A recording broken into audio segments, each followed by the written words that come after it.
कुशवाहा समाज द्वारा सामाजिक सम्मेलन का आयोजन किया गया, जिसमें मुख्य अतिथि नेता प्रतिपक्ष लाहर विधायक डॉक्टर गोविंद सिंह तथा कार्यक्रम की अध्यक्ष पूर्व विधानसभा उपाध्यक्ष लांजी विधायक सुश्री हिना कामरे एवं विशिष्ट अतिथि विधायक बैजनाथ कुशवाहा तथा भिंड कांग्रेस जिलाध्यक्ष मान सिंह कुशवाहा मुख्य रूप से उपस्थित रहे। लाहर नगर के नवीन बस स्टैंड पर कुशवाहा समाज के कार्यकर्ता सम्मेलन में मुख्य अतिथि नेता प्रतिपक्ष लाहर विधायक डॉक्टर गोविंद सिंह एवं पूर्व विधानसभा उपाध्यक्ष विधायक सुश्री हिना कामरे एवं विधायक बैजनाथ कुशवाहा, पूर्व लोकसभा प्रत्याशी देवाशीष जरारिया, कांग्रेस जिलाध्यक्ष मान सिंह कुशवाहा सहित कार्यक्रम में उपस्थित अतिथियों का समाज के लोगों ने माल्यार्पण कर जोरदार स्वागत किया गया। ग्वालियर से लाहर तक जगह जगह बहन सुश्री हिना कामरे का जोरदारी के साथ समाज एवं कांग्रेस कार्यकर्ताओं ने माल्यार्पण एवं पुष्प वर्षा कर ऐतिहासिक भव्य स्वागत किया। कुशवाहा समाज सम्मेलन को संबोधित करते हुए नेता प्रतिपक्ष डॉक्टर गोविंद सिंह ने कहा कि आज मुझे बहुत खुशी है कि कुशवाहा समाज आज जागरूक हो गया है, हर क्षेत्र में सक्रिय हो रहा है। मेरी भी मंशा रहती है कि सभी समाजों को उनका मान सम्मान, मुझे जहां जगह मिलती है मैं वहां सभी वर्गों को समान अवसर देता हूं। सम्मेलन में पधारे अतिथियों द्वारा महापुरुषों के छायाचित्रों पर माल्यार्पण एवं पुष्प अर्पित कर दीप प्रज्वलित कर कार्यक्रम का शुभारंभ आशीर्वाद किया गया। डॉक्टर गोविंद सिंह ने कहा कि आप सभी के प्यार, दुलार और आशीर्वाद की बदौलत ही हम आज 33 वर्षों से आप सभी के सेवक हैं। आप सभी ने हमारा छोटे से चुनाव से लेकर बड़े बड़े चुनावों में साथ दिया है और आज भी आप लोग हमारे साथ खड़े हैं। डॉक्टर गोविंद सिंह ये आपके एहसान कभी नहीं भूल सकता है। आज आप सभी ने मुझे बुलाकर जो सम्मान दिया है उसके लिए आप सभी का बहुत बहुत आभार। हम आप सभी के सम्मान में कभी भी कमी नहीं आने देंगे और कांग्रेस पार्टी कभी भी कुशवाहा समाज को पीठ नहीं दिखाएगी और सरकार बनने पर सभी को उचित मान सम्मान देंगे। आपकी मेहनत बेकार नहीं जाएगी। सम्मेलन की अध्यक्षता कर रही पूर्व विधानसभा उपाध्यक्ष लांजी विधायक सुश्री हिना कामरे उपस्थित जनसमूह को संबोधित करते हुए कहा कि मैं जो भी हूँ वह डॉक्टर गोविंद सिंह की वजह से हूँ। आज मेरा मान सम्मान मेरे पिता समान, उनकी ही तरह दुलार करने वाले मुझे इतना बड़ा सम्मान की विधानसभा उपाध्यक्ष बनाना मैंने कभी सपने में भी नहीं सोचा होगा, जो कि हमारे लिए डॉक्टर गोविंद सिंह ने किया है। उनका ये बड़प्पन है कि उन्होंने ही मुझे सम्मान दिलाया है। आप सभी से इतना कहना चाहूँगी कि आपको ऐसा नेता मिला है जो किसी और को नहीं मिल सकता है, क्योंकि डॉक्टर गोविंद सिंह एक ही है। इसलिए इन्हें आप सभी समाज के भाइयों बहनों जोरदार मेहनत कर इनका साथ दो। आपको ऐसा हीरा मिला है कि कुछ कहा नहीं जा सकता है। कार्यक्रम को विधायक बैजनाथ, कांग्रेस पार्टी भिंड के जिलाध्यक्ष मान सिंह कुशवाहा, कांग्रेस के राष्ट्रीय प्रवक्ता पूर्व लोकसभा प्रत्याशी देवाशीष जरारिया, मेहुना नगर परिषद अध्यक्ष ठकुरी प्रसाद कुशवाहा, रौन जनपद उपाध्यक्ष ग्यासी राम कुशवाहा, इंदल कुशवाहा, शिव सिंह बब्बा, हरि बाबू सहित कई वक्ताओं ने संबोधित किया। कार्यक्रम का संचालन जगदीश कुशवाहा एवं जितेंद्र सिंह कुशवाहा ने किया। देखिए ये रिपोर्ट। ये बात कहने में मुझे कोई दो राय नहीं है कि आज विधानसभा में हमारी जितनी युवा टीम है वो मुझे विधानसभा में बोलते हुए सुनती है। कई लोगों ने वीडियो देखा होगा, टीवी पर देखा होगा। आचार्य गोविंद सिंह जी हमारे नेता प्रतिपक्ष है। विधानसभा में कौन बोलेगा, किस विषय पर बोलेगा, इसका जवाब किसको देना है, कि यदि कोई तय करता है तो वो नेता प्रतिपक्ष तय करते हैं। और हर समय विधानसभा के अंदर मुझे मौका देने का प्रयास, मुझे कभी बोलना नहीं पड़ा कि अंकल मैं इस विषय पर अपनी बात रखूंगी, बल्कि अंकल ने मुझसे कहा कि तुमको इस पर बोलना है, तो हमेशा उन्होंने मुझे मौका दिया। आज भी मेरे अंदर जो प्रतिभा है वो यदि निकल कर आई तो मुझे अवसर मिला और वो अवसर आदरणीय गोविंद सिंह जी ने दिया। मैं आज भी गर्व के साथ कह सकती हूँ कि मेरे पिता के साथ उनके संबंध थे, वो उनके जाने के बाद भी उन्होंने उस संबंध को बखूबी निभाया और इस बात का एहसास कांग्रेस परिवार को हमेशा रहेगा। क्या देना चाहते हो भारतीय जनता पार्टी क्या की है? बिहार का चुनाव था 2008 के आसपास। भारतीय जनता पार्टी के पार्टी के आरएसएस के रावण के 100 लाने हुआ करती थी, आरएसएस की 100-150। इन लोगों ने बाबू भागवत का बयान आया था कि बाबा साहब भीमराव अम्बेडकर जी 10 वर्ष के लिए व्यवस्था कर गए थे। अब करीब 60-65 साल हो गए, अब आरक्षण क्यों देना चाहिए? बाबा साहब ने खुद 10 वर्ष कहा था, लेकिन कांग्रेस पार्टी ऐसी है जिसने कहा नहीं अभी समानता नहीं आ पाई, बराबरी नहीं आ पाई।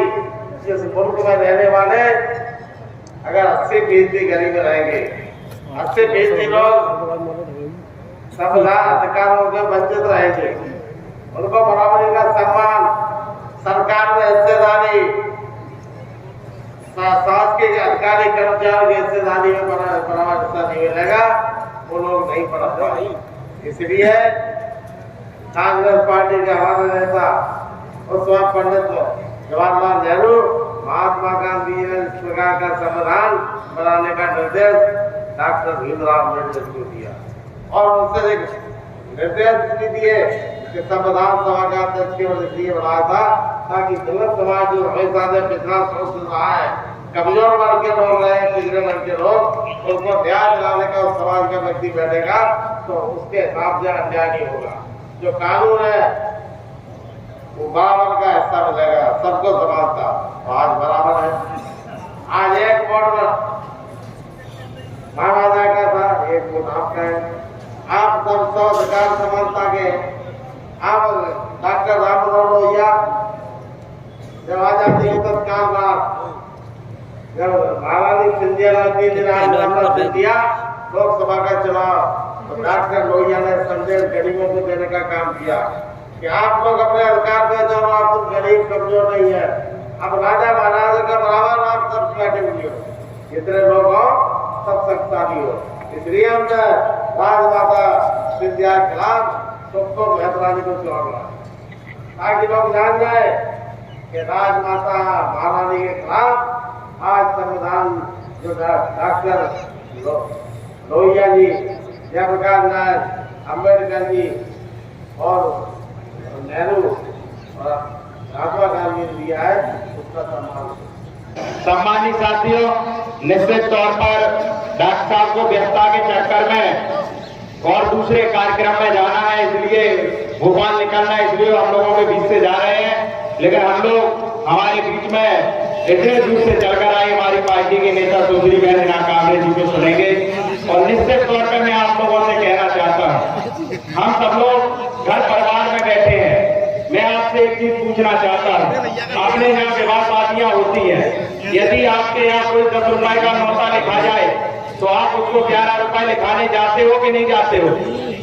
मैं पूछना चाहता हूँ, जाते हो कि नहीं जाते हो? जाते हैं। तो निश्चित तौर पर मैं कहना चाहता हूँ कि आज डॉक्टर गोविंद सिंह जी ने मुझे जिला कांग्रेस कमेटी का अध्यक्ष बनाया या शक्कुलाल वर्मा जी को नगर पंचायत में अध्यक्ष बनाया, तो निश्चित तौर पर मैं कहना चाहता हूँ यदि उन्होंने समाज के लिए कुछ किया है तो आप लोगों को भी उसका बिहार बढ़ाकर पटाने का काम आप लोगों को करना होगा। सम्मानित साथियों, मैं आपसे एक बात और कहना चाहता हूँ, मंच के लोगों ने यदि कुछ आप लोगों कुछ मंच के अतिथियों से कुछ बात कही है, कुछ मांगा है, तो जो उनकी भावनाएं हैं वो मैं भावनाओं की कद्र करता हूँ। लेकिन मैं एक बात और कहना चाहता हूँ कि आप लोगों ने एक चीज देखी होगी, जो लोग दूसरों के हाथों पर मेहंदी रखने का काम करते हैं, आप लोगों ने देखा होगा जो फटकर मेहंदी दूसरों के हाथों पे लगाई जाती है, तो निश्चित तौर पर जिसके हाथों पे लगाई जाती है उसके हाथ तो रचते ही है, साथ साथ जो बढ़ने का काम करता है उसके भी हाथ रच जाते हैं। जब आप और हम सब लोग दूसरे का हित करने का काम करेंगे, जब आप और हम सब लोग यह कांग्रेस को मजबूत करने का काम करेंगे, जब आप और हम सब लोग ऐसे संतुष्ट हो जाएंगे कि आने वाले समय में डॉक्टर गोविंद सिंह को यहाँ से 20,000 वोटों से जिताकर भेजने का काम भोपाल करेंगे, तो इस बात के लिए आप लोग संतुष्ट हो जाएंगे। मैं आपको विश्वास दिलाता हूँ कि आप दूसरे के हाथों पर मेहंदी रखोगे, आपके हाथ स्वतः रख जाएंगे। राजनीति में कुछ मांगने की जरूरत नहीं होती, आप लोग निष्ठावान होकर काम करिए। मैं तो धन्यवाद करना चाहता हूँ, जैसे ही भागलपुर से हमारी बहन जी आई, मैं नहीं चाह रहा था, मेरा लगातार अनुरोध था, मैं कोई बड़ा नेता नहीं हूँ, लेकिन मेरा लगातार अनुरोध था बहन जी से कि हम सब लोगों को कार्यक्रम से में पहुंचना है। लेकिन यहाँ बैठे आप लोगों के भाइयों का प्यार, आप लोगों के भाइयों का स्नेह और कांग्रेस पार्टी के कार्यकर्ताओं का प्यार इसलिए जब रोडों पर निकला तो मैं अपने आप को भी नहीं रोक पाया, दीदी भी अपने आप को नहीं रोक पाई, इसलिए समय लगा। इस समय के लिए मैं आप लोगों से क्षमा प्रार्थी हूँ। सम्मानित साथियों, मैं आप लोगों से आग्रह करना चाहता हूँ, बहुत कम समय बचा है, तब जल्दी मध्य प्रदेश में विधानसभा के चुनाव होने वाले हैं। ये बात सही है कि मंच से कई नेताओं ने आपको भाषण दिए, वो भाषण में एक बात आपको बार बार दोहराई है कि आप देश का लोकतंत्र खतरे में है, आप देश का संविधान खतरे में है। लेकिन मैं आपको विश्लेषण सहित बताना चाहता हूं कि देश का लोकतंत्र कैसे खतरे में है, देश का संविधान कैसे खतरे में है। मैं आप लोगों से पूछना चाहता हूं कि जब देश आजाद नहीं था, जब देश में राजाशाही चलती थी, तब क्या होता था कि रानी के पेट से जो बच्चा जन्म ले लेता था वो देश का राजा हो जाता था। लेकिन देश में बाबा साहब ने इस देश को संविधान दिया, इस देश को लोकतंत्र की ताकत दी और उसमें यह तय हुआ हम सब लोगों को वोट के अधिकार से, हमारे लोकतंत्र में हमें यह सबसे बड़ी ताकत मिली कि आप और हम सब लोगों को वोट के दम पर अपना राजा चुनने का अधिकार मिला। लेकिन सम्मानित साथियों, मैं आपसे पूछना चाहता हूं कि आज जिस प्रकार से मध्य प्रदेश और देश में आप लोग देख रहे हो कि मंडियों के चुनाव 10-12 साल हो गए, मंडियों के चुनाव नहीं कराए, सिंचाई विभाग के जो चुनाव हुआ करते थे वो सिंचाई विभाग के चुनाव नहीं हुए, सोसाइटियों के जो चुनाव हुआ करते थे वो चुनाव नहीं हुए, पंचायत और नगर पंचायत के चुनाव भी जो 5 साल में पूरे हो जाया करते थे वो 7.5 साल में पूरा होने का काम हुआ। मैं आपसे पूछना चाहता हूँ, बैठे हुए लोगों से पूछना चाहता हूँ, यदि इस प्रदेश और देश में यदि पंचायत के, नगर पंचायत के, मंडियों के, सोसाइटियों के, सिंचाई विभाग के यदि छोटी छोटी संस्थाएं खत्म कर दी जाए तो मैं आपसे पूछना चाहता हूं कि देश में या बैठे हुए लोग कमजोर तबके किसान गरीब भाइयों के नंबर कभी राजनीति में नहीं लग सकते, क्योंकि जब तक तुम सरपंच नहीं बनोगे, जब तक तुम जनपद नहीं बनोगे, जब तक तुम जिला पंचायत नहीं बनोगे, तब तक राजनीति में तुम्हें मौका नहीं मिल सकता।